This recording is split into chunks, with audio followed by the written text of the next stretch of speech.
Hi mga ka-Bible, Friday today at meron akong Bible verse na gustong i-share sa inyo ngayong araw from the book of Marcus chapter 8 verse 1 hanggang 10. So ito po yung mabasa natin.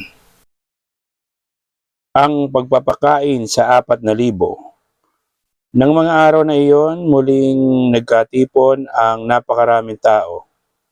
Wala nang makain ang mga ito kaya tinawag ni Jesus ang kanyang mga alagad at sinabi sa kanila, "Naawa ako sa mga taong ito, sapagkat 3 araw na ngayon kasama ko sila at wala na silang makain. Kung pauuwiin ko sila ng gutom, mahihilo sila sa daan.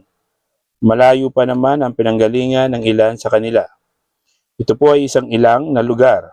Saan po tayo kukuha ng pagkain para sa ganito karaming tao?" Tanong ng mga alagad. "Ilang tinapay pa ang natitira?" Tanong ni Jesus. "7 po," sagot nila. Pinaupo ni Jesus sa lupa ang mga tao at kinuha ang 7 tinapay. Nagpasalamat siya sa Diyos, hinati-hati ang mga tinapay at binigyan sa mga hinati-hati ang tinapay at ibinigay sa mga alagad upang ipamahagi sa mga tao. Ganun nga ang ginawa ng mga alagad. Mayroon din silang ilang maliliit na isda. Muli siyang nagpasalamat sa Diyos at pagkatapos ay inutos niyang ipamahagi din iyon sa mga tao. Kumain ng lahat at nabusog ng tipunin nila ang lumabis, nakapuno pa sila ng 7 kaing. May 4,000 tao ang kumain matapos pauwiin ng mga tao. Sumakay si Jesus sa bangka kasama ang kanyang mga alagad at nagtungo sila sa lupain ng Dalmanuta. So, yun po yung mensahe sa atin ngayong araw ng Marcus chapter 8 verse 1 hanggang 10. So, sana po is nagustuhan nyo yung ating Bible verse ngayong araw. At kung nagustuhan nyo, please follow, like, and share the videos at subscribe din kayo sa aking YouTube channel. Magsisi at talikuran ng ating mga kasalanan dahil ang second coming ng Panginoong Hesukristo ay malapit na pong dumating. Magpabautismo sa tubig para sa kapatawaran ng kasalanan sa pangalan ng Panginoong Hesukristo. So, sabi po ng ating Panginoong Hesukristo sa John 3 verse 3, "You cannot enter to the kingdom of God unless you become born again." So, keep safe. God bless. Always remember, Jesus loves you. Bye-bye. Hi mga ka-Bible.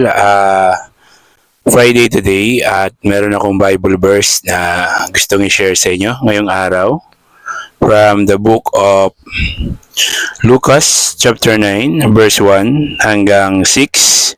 So ito po yung mabasa natin. Isinugo ang 12.